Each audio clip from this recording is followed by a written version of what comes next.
حضرت نوح علیہ السلام کا واقعہ۔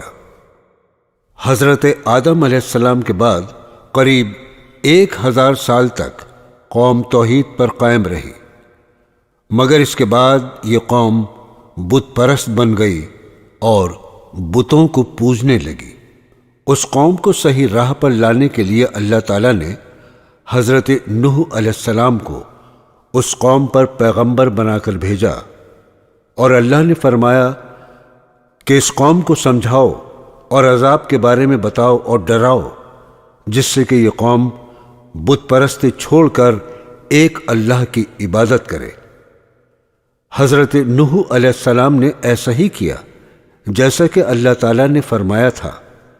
وہ قوم کو سمجھانے کے لیے جگہ جگہ تبلیغ کے لیے جاتے تھے اور لوگوں کو توحید کے بارے میں بتاتے تھے، اور ان کو اللہ تعالیٰ کے خوفناک عذاب کے بارے میں بتاتے تھے اور دردناک عذاب سے ڈراتے تھے۔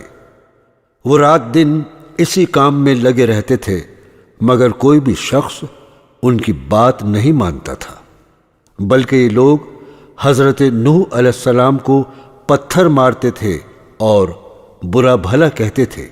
اتنی تکلیفوں کے بعد بھی حضرت نوح علیہ السلام نے ان کو سمجھانے کا کام نہیں چھوڑا۔ اس طرح وہ 950 سال تک تبلیغ کرتے رہے۔ اتنے عرصے میں صرف 40 مرد اور 40 عورتیں اور ان کے 3 بیٹے ہی ایمان لائے، باقی قوم کفر کے دلدل میں پھنسی رہی۔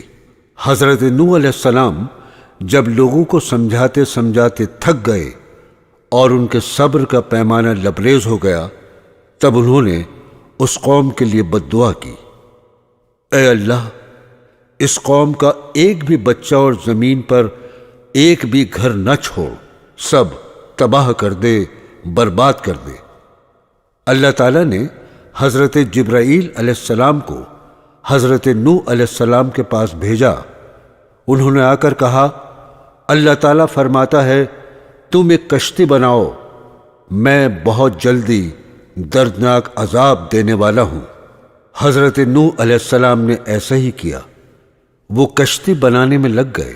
قوم کے لوگ ان کو کشتی بناتا دیکھتے تو ان کا مذاق اڑاتے اور کہتے تھے، یہاں خشک زمین ہے اور یہاں نہ تو کوئی دریا ہے نہ کوئی نہر، یہ کہاں پر چلے گی؟ کیا یہ ہوا میں اڑے گی؟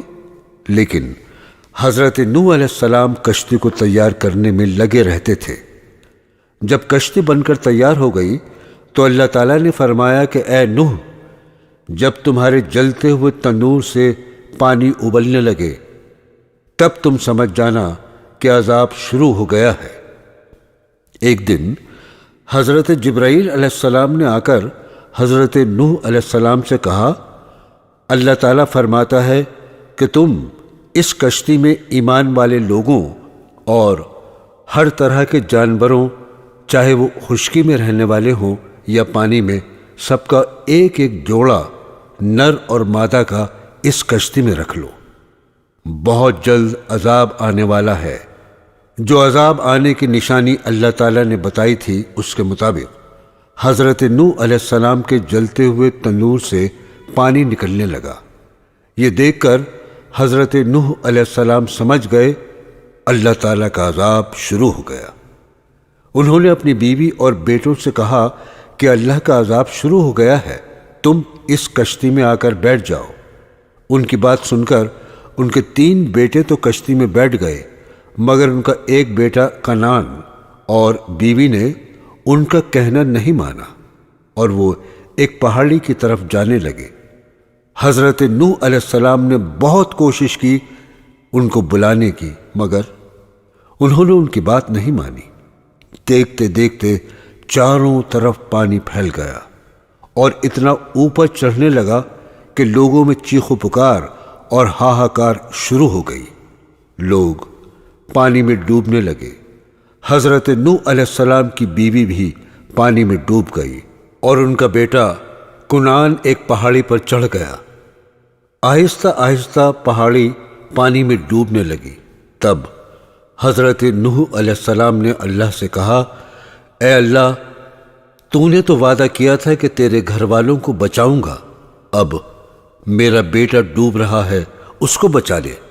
اللہ تعالیٰ نے فرمایا، اے نوح، وہ تیرے گھر والوں میں سے نہیں ہے، صرف ایمان والے ہی تیرے گھر والے ہیں۔ حضرت نوح علیہ السلام نے ایک بار اللہ تعالیٰ سے پھر کہا، یہ میرا بیٹا ہے، اس کو معاف کر دو۔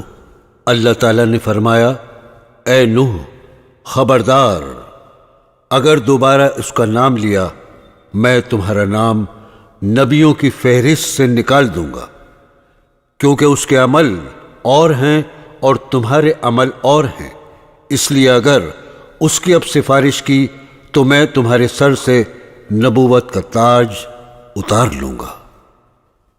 نبی کے سوا اللہ کے قہر اور جلال کو کوئی نہیں سمجھتا، کیونکہ وہ براہ راز اللہ سے کلام کرتا ہے اور وہ اللہ کا نمائندہ ہوتا ہے۔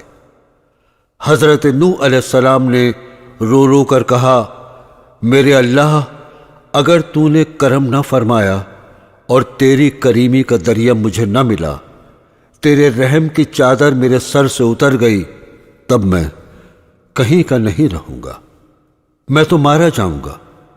تیرا کرم مانگتا ہوں، تیری بے نیازی کا صدقہ مانگتا ہوں۔ اے رحیم، رحم فرما مجھ پر، مجھ سے بہت بڑی غلطی ہو گئی، مجھ کو معافی عطا کر۔ یہ اس نبی کی بات ہے جس کا ذکر قرآن پاک میں سب سے زیادہ مرتبہ آیا ہے، اور قرآن پاک میں 29ویں پارے میں ان کے نام سے سورہ نوح آئی ہے۔ یا اللہ، ہم سب کا عقیدہ درست ہو جائے، یقین درست ہو جائے، اللہ کے قرآن پر ہمارا یقین جم جائے، ہمارا ایمان مضبوط ہو جائے۔ یا اللہ، ہم سب کو نیک عمل کی توفیق عطا فرما، آمین ثم آمین۔ ایسے ہی معلوماتی واقعات کے لیے ہمارا چینل ضرور سبسکرائب کریں اور بیل آئیکن دبانا نہ بھولیں، تاکہ ہر نئی آنے والی چیز کا نوٹیفیکیشن آپ تک پہنچتا رہے۔